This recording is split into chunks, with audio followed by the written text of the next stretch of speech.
Let me just say this up front, I never thought I'd be that guy. The guy who got blindsided. The guy whose wife turned out to be a lying, manipulative snake. But here I am. I, 38M, have been married to my wife, Amanda, 36F, for nearly 11 years. We have 3 kids together, 10, 7, and 4, and until recently, I truly believed we were solid. Not perfect, but stable. I work long hours running a family business that's been passed down 2 generations. The kind of job that never really ends, even when I'm home. That's why we hired a chauffeur about a year ago. His name is Marcus, 29M. Young guy, well-spoken, polished. Drove Amanda and the kids around during the week, especially since her calendar was always so packed. PTA meetings, gym, yoga, lunches with the girls, you name it. At first, I was relieved, less stress for me, right? Amanda loved the idea. She said it gave her more flexibility. She even joked that I should hire her a bodyguard next. I laughed then. I'm not laughing now. Looking back, there were warning signs. The trips with Marcus got more frequent. Suddenly, she was late coming home after her appointments. She blamed traffic, long lines, having to wait for a friend. Little stuff. Stuff you brush off when you trust someone. But then came the weird behavior. She started dressing up more, like, noticeably more, for quick errands. Full makeup to go pick up dry cleaning? Come on. She started being more secretive with her phone, and if I ever asked where she was going, she'd throw out a snotty why? Don't you trust me? I chalked it up to stress. Kids, life, maybe even hormones. I never imagined my own damn driver was the one giving her all the extra attention. Now I feel like an idiot. And trust me, this story doesn't play out the way you'd expect. Part 2? That's when I find them. And let's just say, it was a lot worse than I thought. Let me know if you want me to post it. Okay, so here's where things go from I have a weird feeling to I want to throw up. A couple weeks ago, Amanda had yet another doctor's appointment. She was dressed like she was going to a high-end brunch, heels, tight dress, more perfume than usual. I joked, hope your doctor appreciates the effort. She laughed, kissed my cheek, and said, maybe he'll give me a discount. I tried to brush it off. But something felt off. So this time, I followed them. I waited about 15 minutes after she left with Marcus, then hopped in my car and tailed them. I was shaking the whole time, felt ridiculous, like a jealous teen. But I just had this pull in my gut. Call it instinct. They didn't go to any clinic. They parked behind this semi-abandoned strip mall on the edge of town, near a closed-down yoga studio. I watched from a distance as Marcus got out, opened the back door, and Amanda followed him in. In the back seat. I swear to God, I couldn't move. I couldn't even breathe. I sat there, gripping the steering wheel, watching my wife laugh, flip her hair, and slide in like this was some normal afternoon quickie spot. And then the car started rocking. I lost it. I pulled up fast, slammed the brakes, jumped out, and yanked open the door. She screamed like I was the intruder. I'll never forget the look on her face, part shock, part guilt, and then this bizarre switch to anger. Like I had betrayed her for catching her in the act. Marcus? He froze. Didn't say a word. Pants halfway up. He looked like he saw a ghost. Amanda, on the other hand, went straight into hysterics.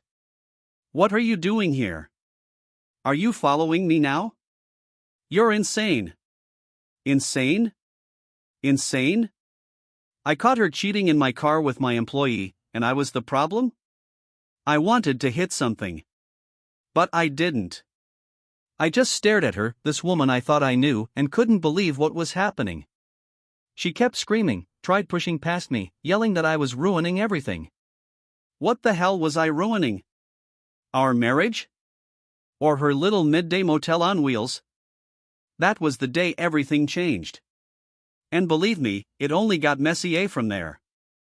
So after the car incident, I left. I couldn't even process what just happened. I didn't go back to the house. I just drove. 4 hours. I must have stopped at 3 gas stations and a parking lot before I finally pulled into a hotel. I needed time to think. I needed space. I turned my phone off, I just didn't want to hear her voice. The next morning, I turned my phone back on. 17 missed calls. 38 messages. And 2 voicemails from Amanda. All of them a mix of screaming, crying, blaming me, and then weirdly begging me to not overreact. Like I just caught her cheating in our car with the chauffeur, but somehow I was supposed to stay calm and work through this like adults. One message stood out though.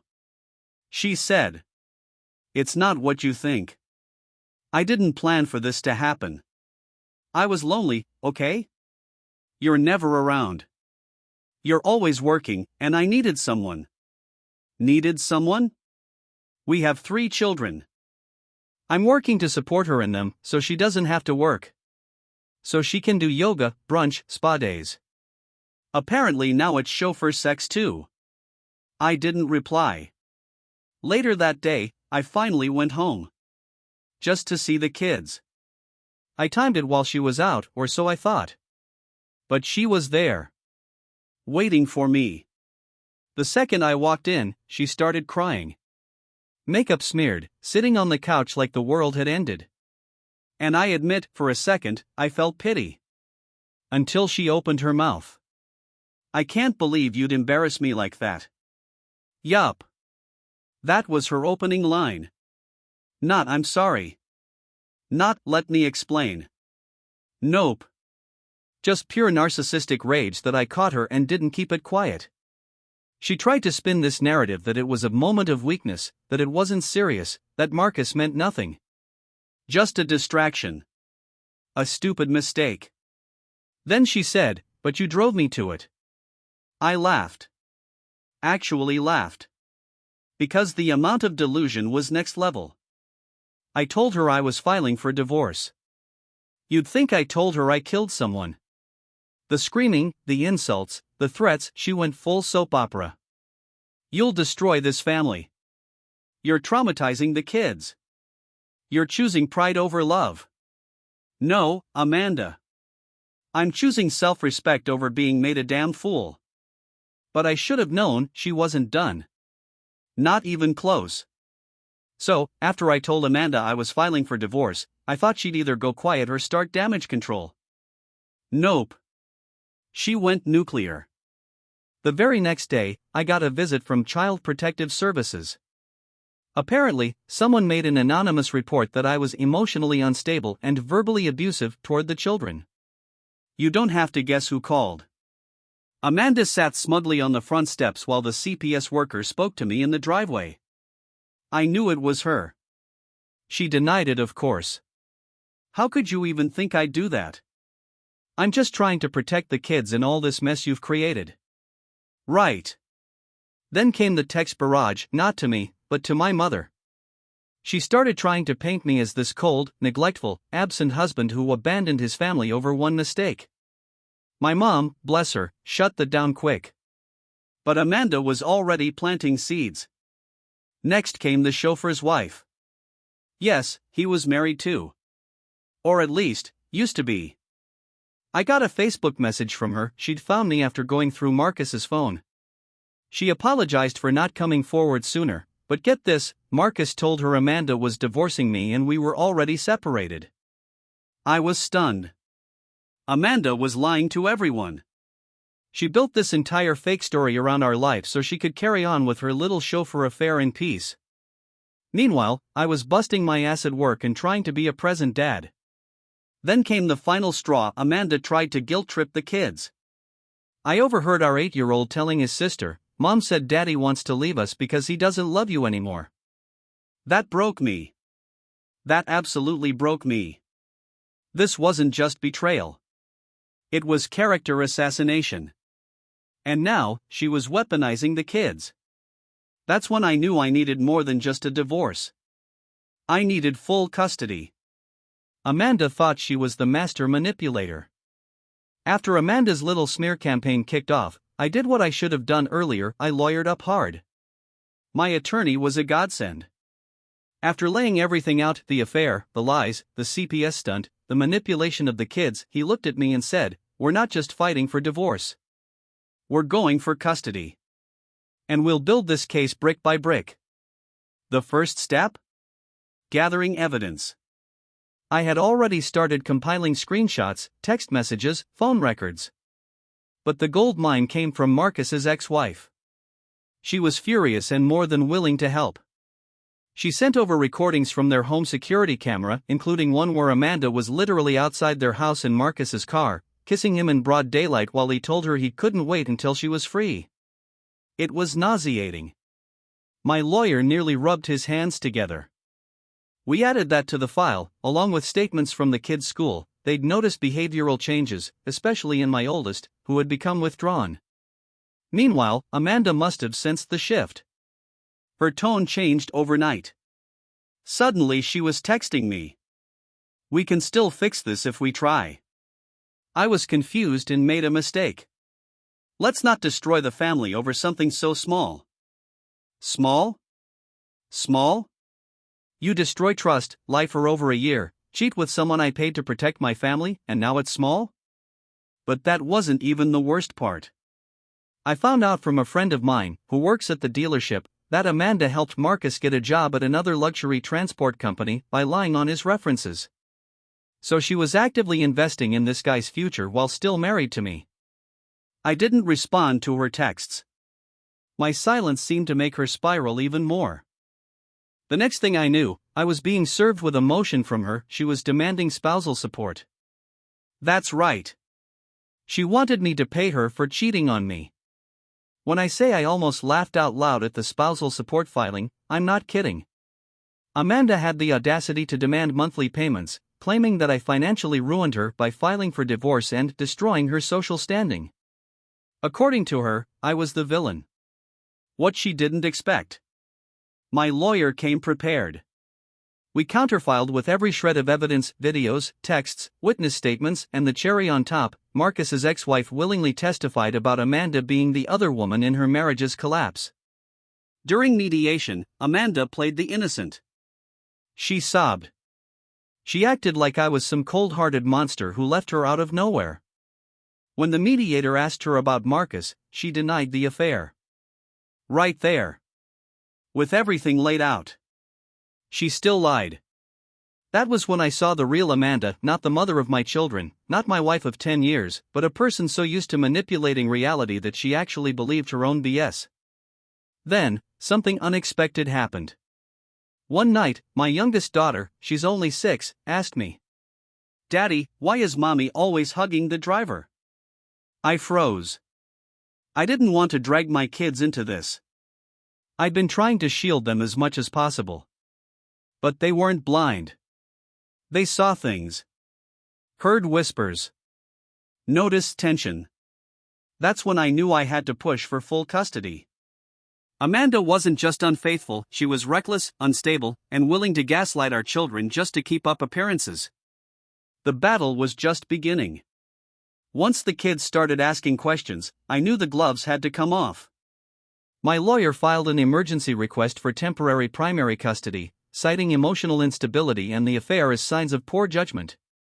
The judge granted a temporary hearing, and Amanda exploded when she found out. She came banging on my door that night, screaming loud enough for the entire street to hear. The kids were upstairs, terrified. I opened the door just enough to tell her she was making things worse for herself. She spit in my face and told me, "You'll regret this. You're not taking my kids away." I calmly shut the door and called the police. She was removed from the property for disturbing the peace. The next day, Marcus tried to contact me. He emailed me, of all things. Said he was sorry things got out of hand and that he never meant to come between us. He said Amanda told him we were already separated when they started hooking up. Classic. He begged me not to press charges for trespassing or file a complaint that would affect his commercial driving license. I didn't respond. I forwarded the email to my attorney. But get this, Amanda and Marcus were already living together at a short-term rental near her yoga studio. She was trying to spin it like it was just temporary, just until the divorce was finalized. Meanwhile, she posted Instagram stories of them out at brunch, laughing, while I was at home getting 3 kids ready for school and drying their tears when they asked, "Why doesn't mommy live here anymore?" Unbelievable. I was exhausted, but I knew I had to keep fighting, not for revenge, but for my children. Amanda had created a fantasy life for herself, and now she wanted me to fund it, pretend it never happened, and hand over the kids like she earned it. No. Not a chance. So here's where things started to shift. I was fully bracing for Amanda to weaponize the courts. I expected dirty tricks, false claims, the works. But I had something she didn't: proof.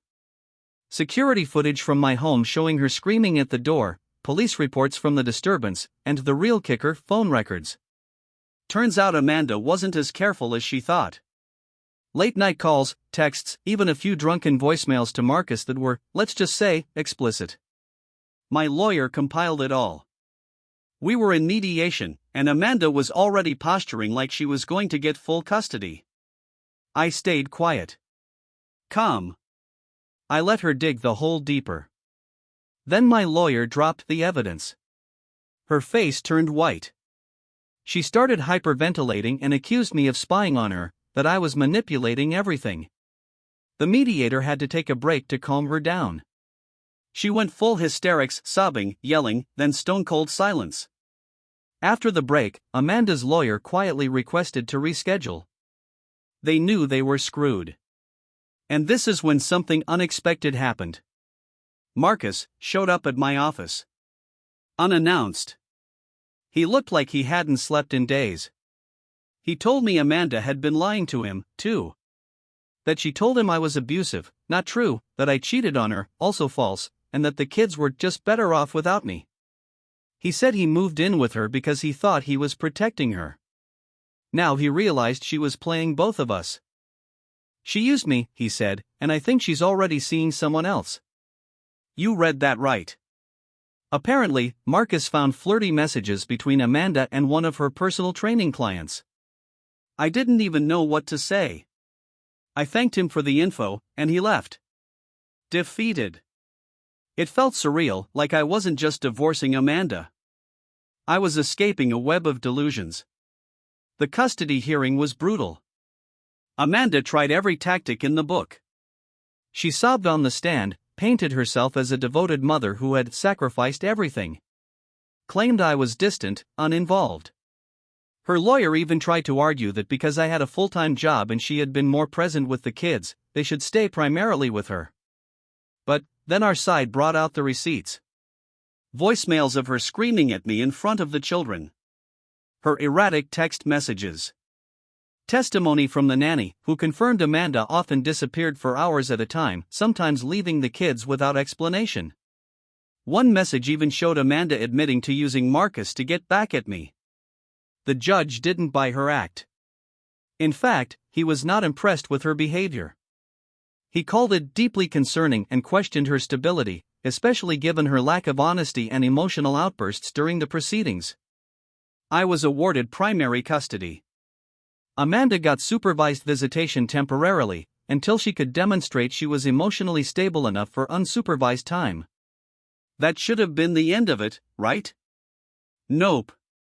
Just days after the ruling, Amanda pulled one last trick. She came to my house, unannounced, claiming she wanted to apologize. She brought cupcakes for the kids, store-bought, of course, and asked if we could talk in private. Stupidly, I agreed. She broke down sobbing, said she missed our family, that Marcus had left her, that she was lonely, broke, and didn't know what she was thinking. And then, in the same breath, she asked if we could try again. I couldn't believe it. After everything. I told her no. Calmly. Firmly. And that I'd appreciate it if she contacted me only through our legal communication channels from now on. She flipped.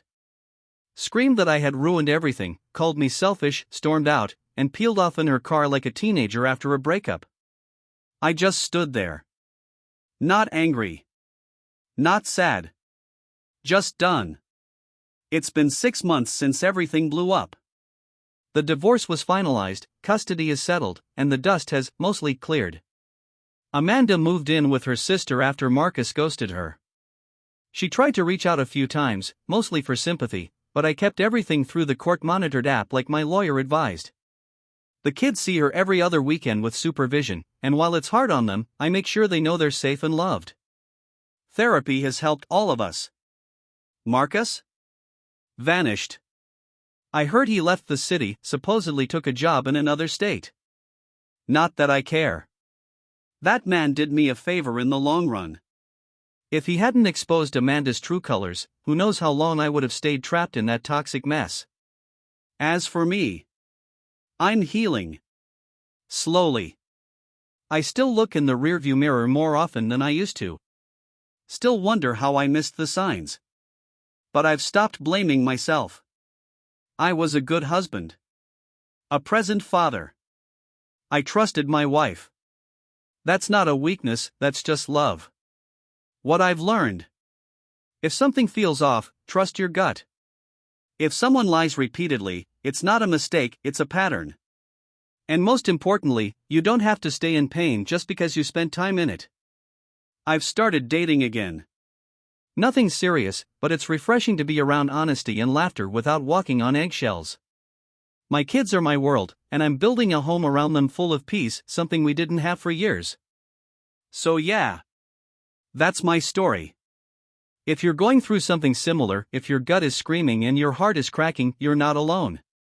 You're not crazy. You're not broken.